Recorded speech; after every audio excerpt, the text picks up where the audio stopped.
Hello and welcome. My name is Elizabeth Paquette. I'm co-coordinator right here in West Palm Beach of the Palm Beaches region of the Jane Austen Society of North America. Today I'd like to talk about the ultimate love token in Jane Austen's Regency England. Love tokens. Well, every era has them.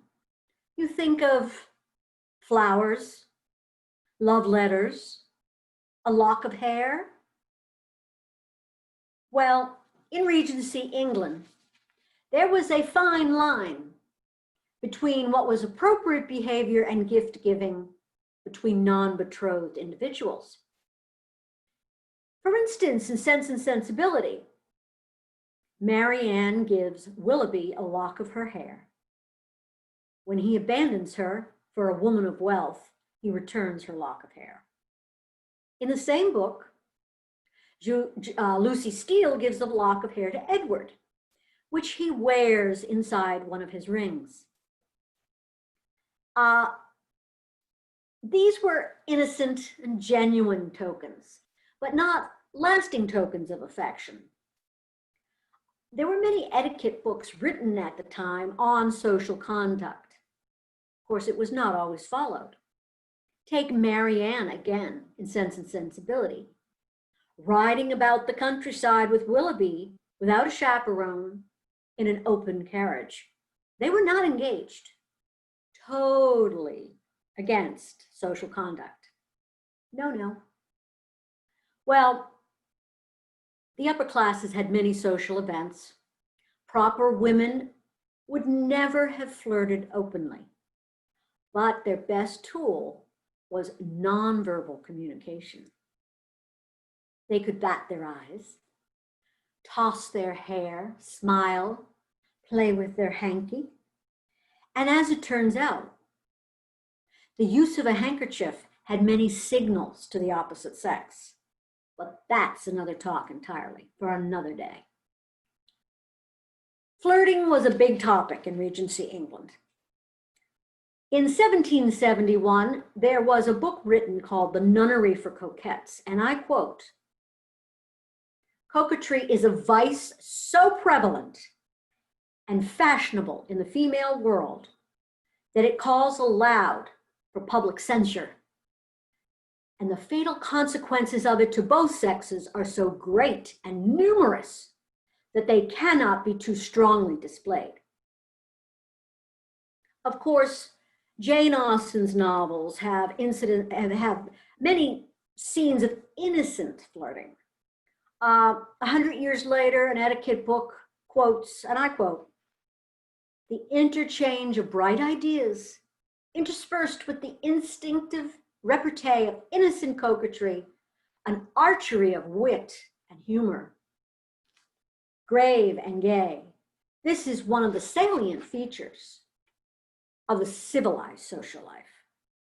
It has nothing in common with the shallow travesty of sentiment that characterizes a pointless flirtation. The latter is bad form wherever existing."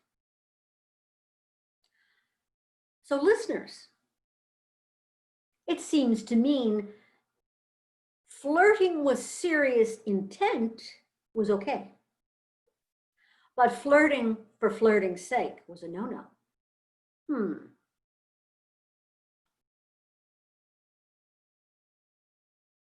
I would like to start a little PowerPoint presentation for you. One moment, bear with me. Okay, I'm going to disappear for a moment. Here we are. This lovely painting, Regency era, upper class salon, there's some flirting going on. I'm wondering who the chaperone is, or is the chaperone flirting?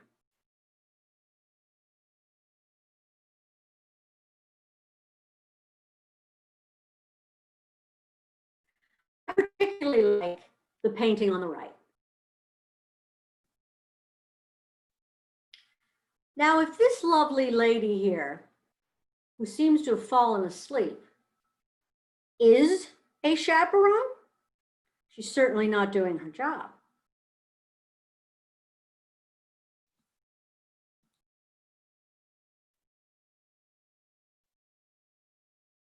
We have been fascinated with flirting and love affairs forever. These are more contemporary novels, fiction, of course. Whether any of this is close to reality, I have no idea, but what fun. As I mentioned,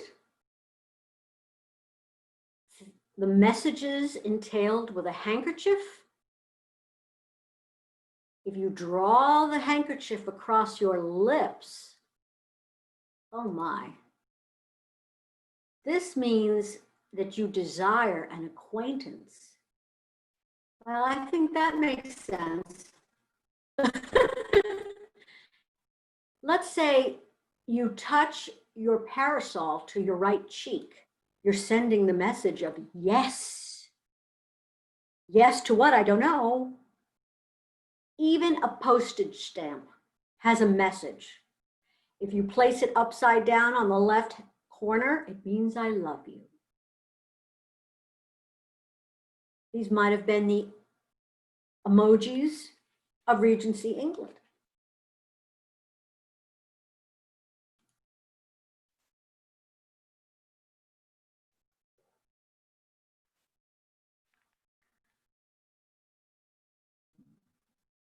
The ultimate love token of this era is the lover's eye portrait. First, let me tell you about the Prince of Wales, the future George IV, on the left. He collected true loves like other men did horses. In 1784, when he was at the opera one evening, he caught sight of Maria Fitzhubert on the right here. He says it was love at first sight. She was Catholic, that's a no-no. She was a commoner, and she was twice widowed, a triple no-no. He wooed her endlessly. Rejecting his initial advances, Maria fled to France, yet this only spurred him on more. He even faked a suicide to convince Maria of his love. There was a law, the 1701 Act of Settlement, that forbade British royals, especially a future king and head of the Church of England, from marrying Catholics. Well, he continued to woo Maria. He even had a portrait painted of himself, a miniature portrait of his eye, placed it in a beautiful jeweled locket, and sent it off to Maria with a proposal of marriage. This mysterious gift could be worn by Maria without others knowing the identity of the lover in the portrait. George went so far in his attempt to woo Maria, he even had a portrait done of his mouth and sent that off to France. Well, maybe that was the secret key to unlock her heart. For Maria did indeed agree to marry him. Now, Richard Causeway on the right was the royal portrait painter, the miniature portrait painter at the court during this time. He only painted 2 eye portraits in his entire career, one of George and one of Maria's eye. It seems Causeway felt these trinkets were beneath him and not true art. It's unfortunate there is no evidence today of Maria or George's eye portraits existing, so we don't really know what they looked like. It is said that the Prince of Wales wore Maria's eye portrait secretly under his lapel of his jacket. And here we see a painting of their marriage. They indeed did marry, though it was an illegal union. And when his father, George III, discovered this marriage, he forced them apart, making George marry a German princess. And that was the end of that. Nonetheless, the prince, as the leader of fashion in England, began this huge trend of commissioning lover's eye token portraits to give amongst the upper class. The courtiers wore these portraits everywhere upon their person. They commissioned portraits placed in rings, brooches, bracelets, necklaces, even on snuff boxes, toothpick cases. Where did this idea probably begin? Probably France. The trend only lasted about 50 years, from about 1780 to 1830. It was a short-lived fad. And today, only about 1,000 exist from this era. Most were painted and done in England, France, and Russia, with a very few examples done in the early America. This is a watercolor done on ivory. Now, as I discussed, these were given as secret love tokens, but they could also be sent to lovers at a distance. Also, they might have been shared between close relatives or family members in friendship and love. And lastly, they were often used to remember a deceased loved one, like a piece of memory jewelry. Now remember, this was the upper classes that could afford to commission these things. Now, I won't get into it here. Again, that's another talk, but the jewels used on these brooches had a meaning for the people of the Regency era. Pearls, for instance, signified purity and often tears. So every gem and stone did have a meaning for them. Back to these portrait brooches. Mothers might have given these as a gift to their daughters. Queen Victoria commissioned several as gifts, even though the fad was quite outdated by the time she came to the throne. I particularly like the one in the center with the coral around the portrait.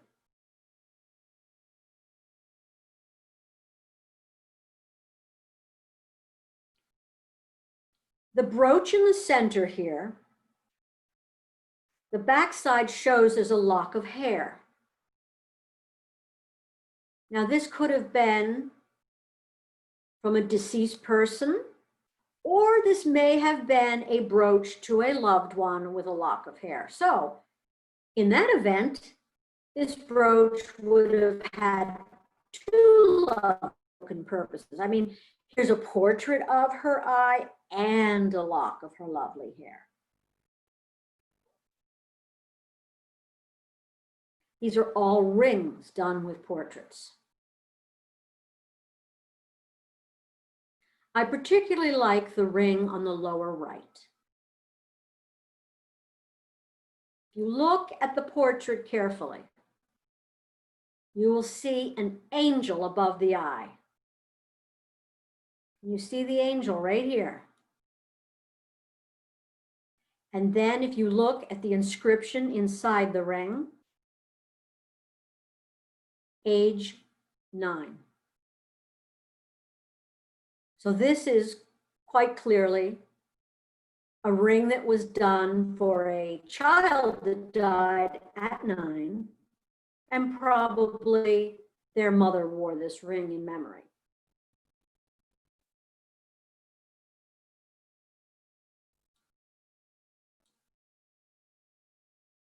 More lockets, a pendant with hair on the backside. Charles Dickens, in 1846, in Dombey and Son, wrote a description of an aging Miss Tawkes, quote unquote. She wore round her neck the barrenest of lockets, representing a fishy old eye with no approach to speculation in it. Well, what is Dickens doing here? He's giving us a message about his character. She's older. She has an eye portrait around her neck, which was probably out of style at that point. And she's probably wearing it in memory of a loved one who's gone, I would assume.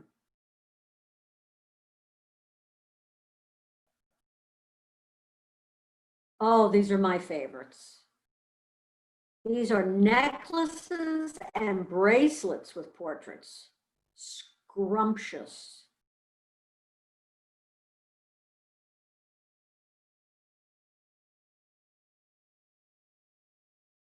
As you see here, they could put a portrait of an eye on anything. A teacup. And on the right, that's a portrait inside a wallet. I read of a woman commissioning her lover's eye to be painted on her mantle. That must have been an enormous eye watching over her in the evenings. That must have been true love.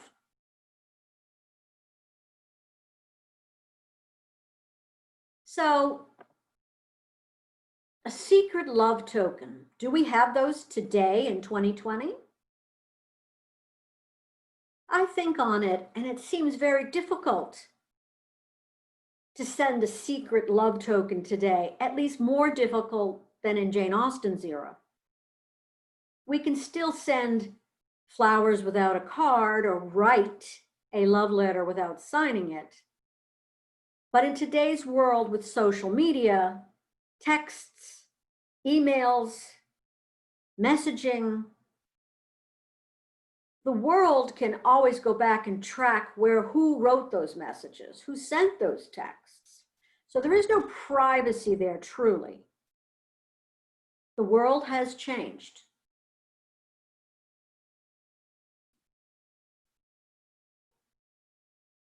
We can always write that little note, but I feel today's society is writing less and typing more. I had to include this. I enjoyed finding this online.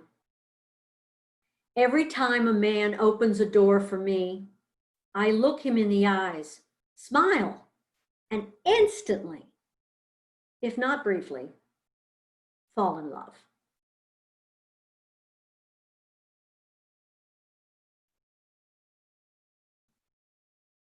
If you would like to see more photographs of lovely eye miniature portraits, these are 2 books right here you might want to check out.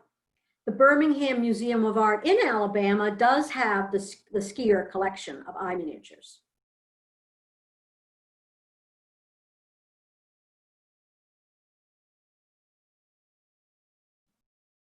If you would like to know more about our Jane Austen Society, we are on Facebook. We are on Instagram. We would love to hear from you. And we do hope to record more talks, not only about Jane Austen, her books, her characters, but about the culture and what was going on in that period of England, the Regency era. I'm going to go back to say goodbye to you, take off this PowerPoint.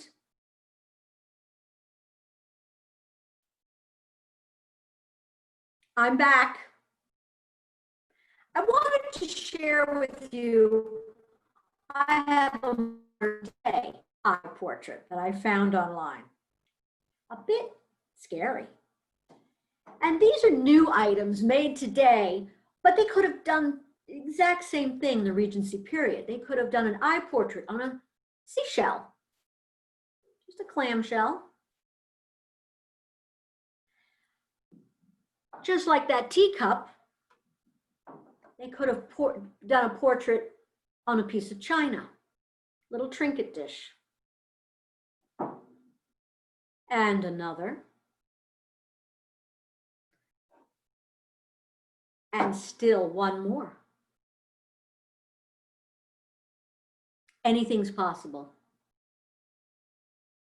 And that's what we're doing here today. Anything's possible. We can't meet face to face, but we want to share our knowledge, our joy, and our love with everyone in a pre-recorded talk. Stay well, and I hope to see you again soon. Bye-bye.